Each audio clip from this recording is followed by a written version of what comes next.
ॐ गजाननं भूतगणादिसेवितं कपित्थजम्बूफलचारुभक्षणम् उमासुतं शोकविनाशकारकं नमामि विघ्नेश्वरपादपङ्कजम्। गणेश जी को हमारे हिंदू धर्म में सर्वप्रथम पूजा जाता है। किसी भी कार्य को जब हम करते हैं, चाहे वो किसी अनुष्ठान के रूप में हो या किसी और कार्य के रूप में हो, तो हम कहते हैं कि श्री गणेशाय करें। यहाँ पर हम गणेश जी के विग्रह का आध्यात्मिक और गूढ़ रहस्य जानने का प्रयत्न करेंगे, क्योंकि ब्रह्म तो एक ही है, परमात्मा एक है, एको हम द्वितीयो नास्ति, और निर्गुण निराकार ब्रह्म अपने अनेक रूप में अभिव्यक्त होता है। और हमारे ऋषि मुनियों ने उनके विभिन्न रूपों को और विभिन्न जो उनके गुण और रूप हैं, आकार है, सगुण साकार के रूप में उनको अलग अलग रूप दिए हैं, क्योंकि एक ही रूप में उस ब्रह्मन के सभी गुण नहीं आ सकते हैं, भक्त उसको जान नहीं सकता है। तो हम गणेश जी का जो विग्रह है उसके बारे में जानने का प्रयत्न करेंगे। गजाननम, सबसे तो उनका जो सिर है, गजानन अर्थात हाथी का सिर है, यानी कि जो उनके कान हैं, बड़े बड़े कान का तात्पर्य है कि जो कुछ भी आप अपने शरीर से, मन से, वाणी से जब कर्म करते हैं तो वो ज्ञात ईश्वर को हो जाता है, क्योंकि वो आपके हृदय की गहराई में स्थित है। चार हाथ का तात्पर्य है कि ईश्वर सर्वत्र विद्यमान है, सभी दिशाओं में विद्यमान है। जैसे सूरज सभी जगह विद्यमान है, आकाश सभी बादलों में विद्यमान है, इसी प्रकार से ईश्वर सर्वत्र विद्यमान है। भूत गणादि सेवितम, उनके जो गण है, भूत गण का तात्पर्य है कि ये संपूर्ण ब्रह्मांड पंचभूतों से निर्मित है। अग्नि तत्व है, वायु तत्व है, जल तत्व है, आकाश तत्व है और पांचवा तत्व एक और आ गया। इन पंच तत्वों को कहते हैं पंचभूत, और जो शरीर है, मन इत्यादि है, ये भी पंचभूतों से निर्मित है। और इनको जो संचालित कर रहा है वो श्री गणेश या गणेश भगवान या ब्रह्म या परमात्मा हृदय के भीतर विराजमान है, और उन्हीं के निर्देशन में ये पंचभूत अपने अपने कार्यों में लगे हुए हैं। एक हाथ में फरसा है उनका।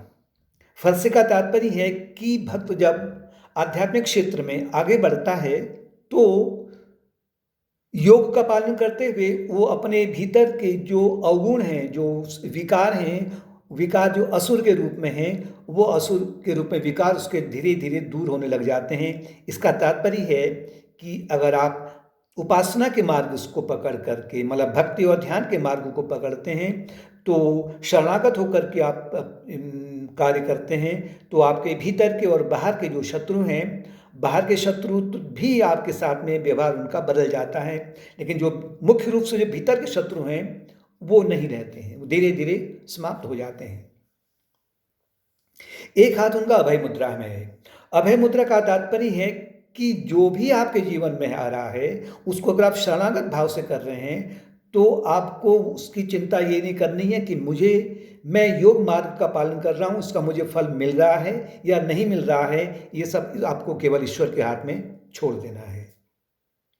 कपित्थ जम्बू फल चारु भक्षणम, और वो कपित्थ मतलब कड़वा, जम्बू का मतलब खट्टा भी हो सकता है, मीठा भी हो सकता है, यानी कि राग द्वेष।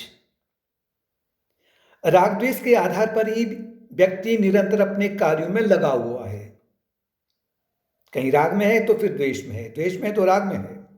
लेकिन जब भक्त आगे बढ़ता है तो उसके भीतर ब्रह्मन गणेश भगवान के रूप में, उसके भीतर के जो राग द्वेष के रूप में जो फल बने हैं उनको भक्षण कर लेते हैं, अर्थात उसका जीवन आगे को और प्रशस्त होते जाता है।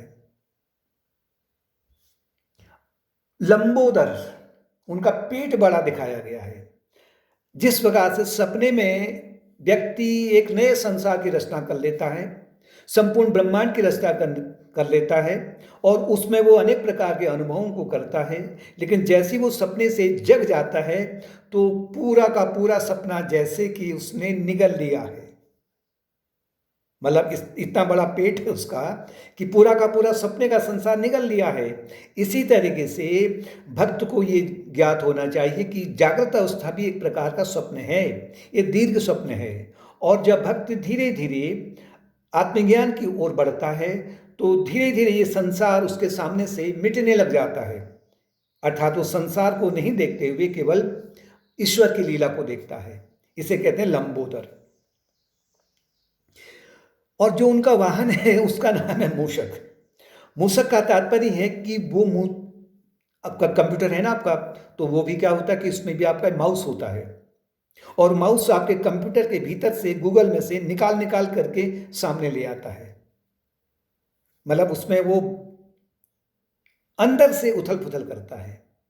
अंदर का तात्पर्य कि जो आपका अचेतन मन है, चित्त की गहराई है, वहाँ पर जो जन्मों जन्मांतर के जो संस्कार हैं या वासनाएं हैं, उन वासनाओं को जो काटता है उसे कहते हैं मूषक। मूषक का तात्पर्य है इंट्रोस्पेक्शन, आत्ममंथन करना।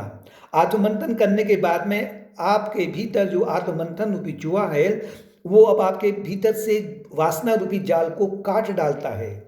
अशुभ वासना का जो जाल है उसे काट डालता है और काटने के बाद में फिर जाल कटेगा तो क्या होगा कि उसके आधार पर जो आत्मन है या ब्रह्म है उसका अनावरण होने लग जाता है। गणेश जी के हाथ में लड्डू की थाली है, मोदक है। मोदक का तात्पर्य है कि मीठा, स्वीट बॉल्स। आत्मज्ञान की ओर बढ़ने पर जब आत्मज्ञान प्राप्त हो जाता है तो वही परमात्मा या गणेश जी आपको आत्मज्ञान के लड्डू से सरोबार कर देते हैं। आप निरंतर आत्मज्ञान का जो मिठास है उसका आनंद लेते रहते हैं। अनेक जो आभूषण हैं उनके विग्रह में, उनका तात्पर्य है कि दिव्य गुण, दैवी गुण, दैवी गुणों से संपन्न है। ईश्वर अनेक प्रकार के दैवी गुणों से संपन्न है।